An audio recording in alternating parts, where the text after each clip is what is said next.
Les amis, avant de repasser à une petite écoute, donc je tiens à préciser que l'ampli étalon à Carlos, c'est la version 1, c'est-à-dire c'est le suprampli qui fait 2 fois 40 watts en classe A. En plus, Carlos, on vient de savoir au téléphone, tu m'as bien précisé que même toi, tu ne savais pas qu'il y avait 2 versions. Moi aussi, quand j'ai regardé sur Supra Ampli, en fait, c'est la version numéro 2 qui est parue en 2016. Donc c'est pour ça, quand dans la première vidéo, je vous ai dit que l'ampli fait 2 fois 70 watts sous 4 ohms, c'est pour la version 2, donc le Supra Ampli. Ça, on est bien sur le Supra Ampli de 2011. Voilà, qui fait 2 fois 40 watts en classe A. Voilà, petite rectification faite. Je vais vous faire écouter donc du jazz vocal, même du très bon jazz vocal sur les Serwin Vega. Et vous allez voir que même si on pouvait mettre, vous voyez ce que je veux dire, un rideau, on pourrait mettre un rideau. Est-ce que vous vous diriez, ah, est-ce que ça sonne hi-fi ou est-ce que ça sonne sono?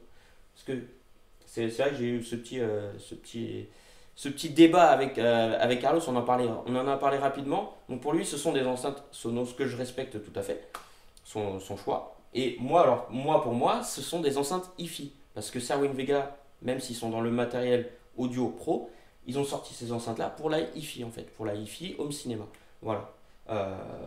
Et après, en fait, j'en reviens aussi un peu au fait de me dire, bah tiens, si les enceintes peuvent paraître sono esthétiquement, elles vont sonner hi-fi, tu vois ce que je veux dire? C'est comme si, il y en a qui vont mettre des amplis justement de sono, des amplis de studio, sur des enceintes hi-fi, tu vois la cohérence en fait. Donc en final, tu peux... ça va être que de l'esthétique, tu vois. Il y a des amplis pro qui sonnent superbement bien. Et pourtant, ils n'ont pas la gueule d'un ampli hi-fi. Et ils vont avoir le raffinement, tu vois ce que je veux dire? En fait, c'est toute une alchimie. Si tu écoutes en aveugle, bah voilà, tu verras qu'au niveau des timbres, ça sonne très bien, tout ça. Voilà. Donc voilà, pas de... Je veux juste dire voilà, que par rapport aux préjugés qu'on pourrait avoir, que ce soit sono, hi-fi, voilà. Faut juste écouter et se dire est-ce que ça sonne bien ou pas? Est-ce que tu ressens qu'il y a de l'émotion qui passe? Voilà, pour moi c'est le principal. Et voilà, je sais pas vous, qu'est-ce que vous en pensez, à quel niveau vous situez par rapport à tout ça. Mais voilà, je trouve que c'était important aussi de le préciser quand même dans cette vidéo, que même si c'est un ampli étalon audiophile, que pourquoi je ne l'associerais pas donc, avec ces Serwin Vega qui donnent un très bon son. Et voilà, c'est tout. Voilà.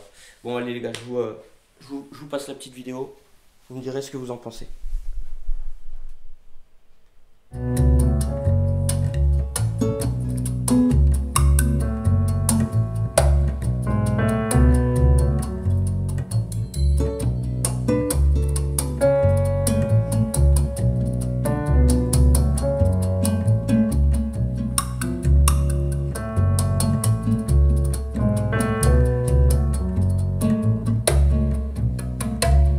Once I had a lover in Berlin,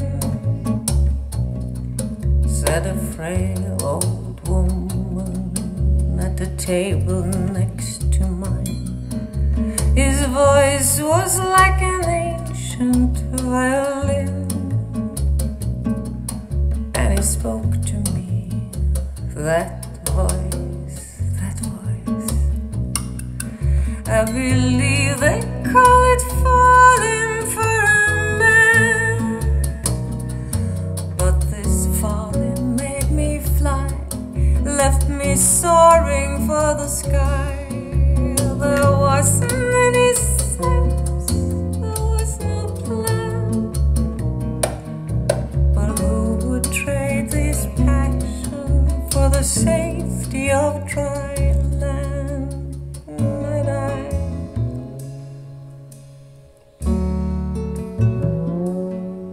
Not he.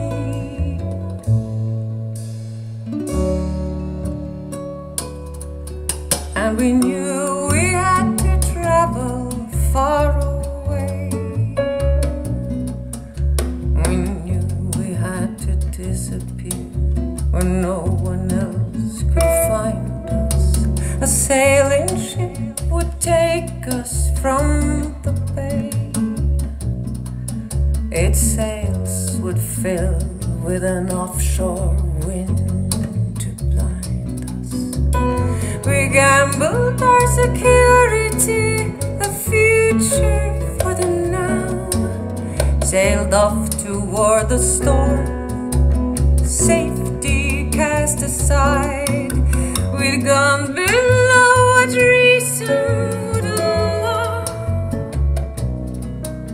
but who could tame the tidal wave and tell it where to go? Not I.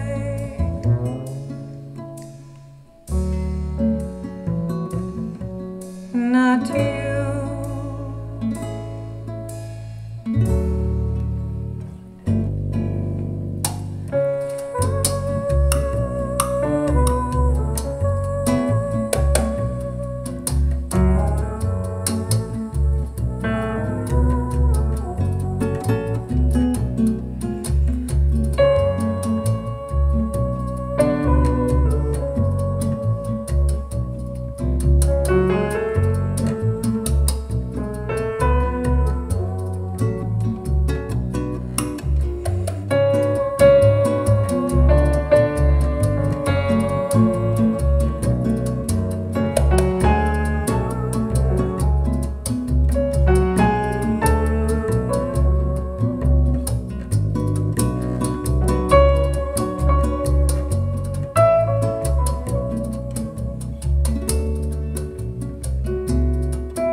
Reality then brought it to an end,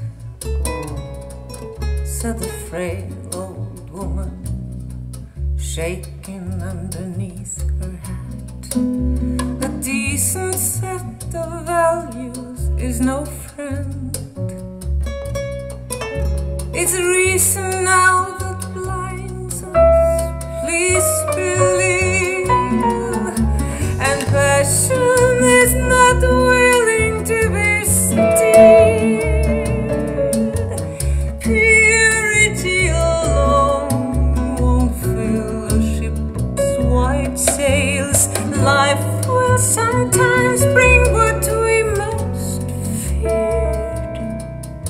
And who could ever say when to go or when to stay? Not we.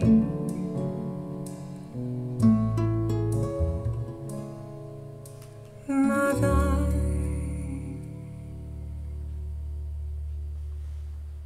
Bon, bah voilà, je sais pas ce que t'en as pensé, mais moi j'ai trouvé ça vraiment excellent. C'était super agréable. Y a rien à dire. Un médium qui est très palpable, des aigus fins. Le grave, bah tu vois, il en fait pas trop. À savoir que les Serwin elles descendent à 38 Hz à moins 3 dB. Donc là, il n'y a pas plus ou moins 3 dB, c'est moins 3 dB. Donc là, on a vraiment des valeurs qui sont cohérentes comparées à d'autres enceintes qui vont te dire du 20 Hz, du 25 Hz, et tu sais pas à combien de dB. Enfin bref, là, c'est top. J'ai vraiment adoré cette écoute-là. Et puis bah écoutez les gars, on va passer, je pense, on va s'écouter une autre paire d'enceintes. Carlos, je vais essayer de te passer là vite fait les IQ Trend, parce que je sais que c'est des enceintes que tu voulais écouter avec l'ampli étalon. Donc je vais essayer de faire ça. Allez, ciao.